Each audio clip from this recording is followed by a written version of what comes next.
नमस्कार, स्वागत आहे तुमचं माझ्या यूट्यूब चॅनलमध्ये. तर कसे आहात मंडळी, बरे आहात ना? मजेत असाल अशी मी आशा बाळगते आणि तुमचा आजचा दिवस खूप आनंदाचा जाओ हीच ईश्वरचरणी प्रार्थना. माझा तर कुठलाही दिवस चांगला जात नाही आहे, कारण 7:30च आहे म्हणा. मागे तुम्हाला लास्ट टाईम मी सांगितलं होतं की नेहमीच मी सांगत असते की लाईफमध्ये किती प्रॉब्लेम्स आहेत, खूप प्रॉब्लेम्स आहेत. आणि बहुतेक देवालाही असं वाटतं की ह्यांना प्रॉब्लेम्स सहन करण्याची शक्ती आहे, म्हणून ते आम्हालाच प्रॉब्लेम्स देत आहेत. आता ही खूप मोठा प्रॉब्लेम स्टार्ट आहे, बट त्यातूनही बाहेर निघण्यासाठी धडपड चालू आहे. कारण काय करणार, कुठेही आपण कोणासमोरही हात जर पसरले तर आपल्याला कोणीही मदत करत नाही. त्यासाठी स्वतःला उभं राहता आलं पाहिजे, हेच खूप महत्त्वाचं आहे.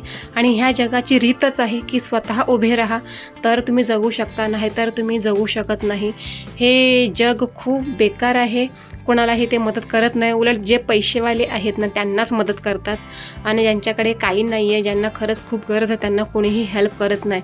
म्हणतात ना की जिकडे चांगलं चांगलं दिसतं ना तिकडेच माणसं जास्त वळतात. सो एनिवे, आपल्याला ह्या गोष्टीची घेणं नाही आहे. आपण आपल्या दुःखातून मार्ग काढण्याचा प्रयत्न करूया, आणि आम्हीही करतोय.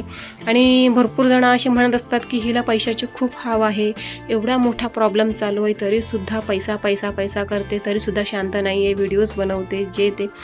तुम्हीच मला सांगा, कसं असतं ना, एवढी फायनान्शियल कंडिशन खराब आहे, त्यात आपण जॉबला जाऊ शकत नाही. गृहिणी म्हटलं की त्यांना घर सांभाळणं, या मुलं सांभाळणं, ह्या खूप किचकट गोष्टी आहेत, आणि त्यातून बाहेर जाण्यात जमत नाही.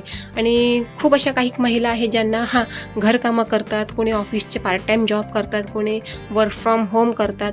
तर सध्या मला तोही प्रॉब्लेम आहे, कारण माझ्या मुलीकडे आता मला खूप जास्त लक्ष देणं गरजेचं आहे, कारण कंडिशन थोडी क्रिटिकल आहे. जशी गेल्या वर्षी जुलैपासून ते डिसेंबरपर्यंत माझे मिस्टर घरी होते बेडवर ॲक्सिडेंटमुळे. तर आम्ही जानेवारीपासून मार्च महिना आम्ही चांगला काढला, म्हणजे व्यवस्थित गेलं, ते जॉबला वगैरे जायला लागले. पण सध्या पुन्हा प्रॉब्लेम सुरू झाले, पुन्हा आजारपण सुरू झालं, आणि ते आता माझ्या मुलीवर आलेलं आहे. आणि खूप काळजी घेणं, डॉक्टरांनी तर अक्षरशः सांगितलं की खूप काळजी घ्या, खूप काळजी घ्या, नाहीतर खूप मोठा प्रॉब्लेम होऊ शकतो. तर ते घेण्याचा मी प्रयत्न आता करते. आम्ही पूर्ण फॅमिली सध्या खूप डिप्रेशनमध्ये आहोत, तरीही त्यातून बाहेर निघण्याचा प्रयत्न करतोय.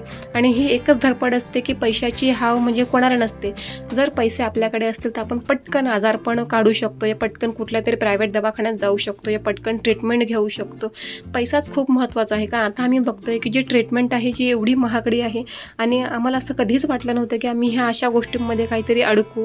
कारण अक्षरशः 5-5 हजाराच्या वरती टेस्ट आहेत नुसत्या ब्लडच्या. आम्ही स्वतः सगळे चक्रावून गेलो, भांबावून गेलो. कधी कधी विचार पडतोय की हे हे आयुष्य तरी देवाने आपल्याला का दिलं आहे. आणि नंतर परत प्रश्न पडतो की दिलं आहे कारण आपण बहुतेक सहन करू शकतो, म्हणून आपल्याला ते आयुष्य दिलं आहे. तर म्हणतात ना की त्रासातून बाहेर पडणं ह्यालाच आयुष्य म्हणतात. सो तेच आम्ही करतोय, आणि फाट्यावर मारतो सगळ्यांना. अक्षरशः रडूही येतं जेव्हा बोलतात ना की काय सारखे व्हिडिओ व्हिडिओ व्हिडिओ हे ते. तरी तुम्ही बघत असाल की खूप दिवस झाले मी खूप गॅप घेतला ह्या व्हिडिओसाठी. अक्षरशः डोकं ठिकाणावरच नव्हतं, काय बनवावं काय नको.